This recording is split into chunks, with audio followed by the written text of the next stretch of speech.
എന്റെ കേരളം എത്ര സുന്ദരം എന്ന വിഷയത്തിൽ എന്റെ കൊച്ചു ചിന്തകൾ ഞാൻ നിങ്ങളുമായി പങ്കുവെക്കുകയാണ്.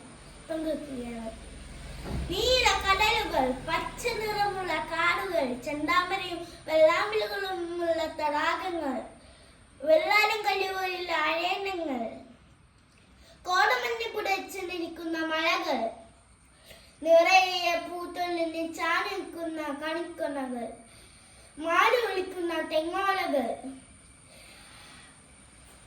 മയിൽ നിന്ന് നിറമുള്ള പക്ഷികൾ, ആകാശത്ത് വെള്ളമേഘങ്ങളുടെ പന്നിക്കെട്ടുകൾ. ദൈവത്തിന്റെ കയ്യൊപ്പുള്ള സുന്ദര ദേശം എന്റെ കേരളം. പ്രകൃതി സൗന്ദര്യവും കലാപാരമ്പര്യവും മേലിക്കുന്ന നമ്മുടെ നാട് അനുഗ്രഹീതമായ മണ്ണ് തന്നെയാണ്. അതിരാവിലെ അലയടിക്കുന്ന പള്ളിമണികളും ബാങ്കുവിളികളും ഹരിനാമ കീർത്തനങ്ങളും പ്രകൃതിയിൽ ഒന്നായി തീർന്ന് സൗഹാർദ്ദത്തിന് വേദിയാവുന്നു. വിഷുവും റംസാനും ക്രിസ്മസും അതിരുകളില്ലാത്ത ആഘോഷങ്ങളാവുന്നു. കള്ളവും ചതിയുമില്ലാത്ത ലോകത്തിന്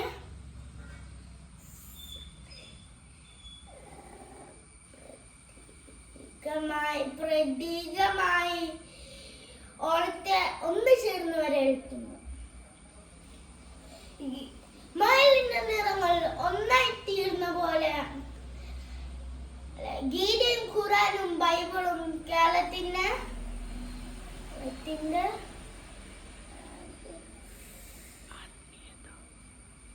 ആത്മീയതയെ ലാവണ്യമുള്ളതാക്കുന്നു. 2013 പ്രളയത്തിന്റെ ദുരന്തമുഖത്ത് കേരളത്തിന്റെ നന്മകൾ ലോകം തിരിച്ചറിയുന്നുണ്ട്.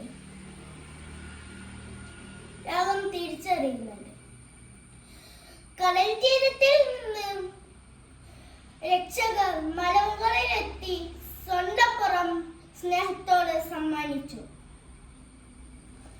കേരളത്തിന്റെ പച്ചപ്പിന് മരുഭൂമിയിലിട്ട് ഇരുളിലേക്ക് നയിക്കുന്ന ചില പ്രവർത്തനങ്ങൾ ഇപ്പോൾ കണ്ടുതുടങ്ങിയിട്ടുണ്ട്. മരം വെട്ടിയും മലകളിടിച്ചും പാടങ്ങളും പാറകളും ഇല്ലാതാക്കിയും വരുന്ന ചില വികസനങ്ങൾ ഇപ്പോൾ കണ്ടു തുടങ്ങിയിട്ടുണ്ട്. നമ്മളെ വലിയ ദുരന്തത്തിലേക്കാണ് നമ്മൾ നയിക്കുന്നത്. കേരളത്തിന്റെ തനിമയെ തകർക്കുന്ന ചില പ്രവർത്തനങ്ങൾ, കേരളത്തിന്റെ തനിമയെ തകർക്കുന്ന പ്രകൃതി ചൂഷണങ്ങളെ നമുക്ക് തടയാൻ കഴിയുമെങ്കിൽ അത് വരുന്ന തലമുറക്ക് സുന്ദരമായി തന്നെ കൈമാറും.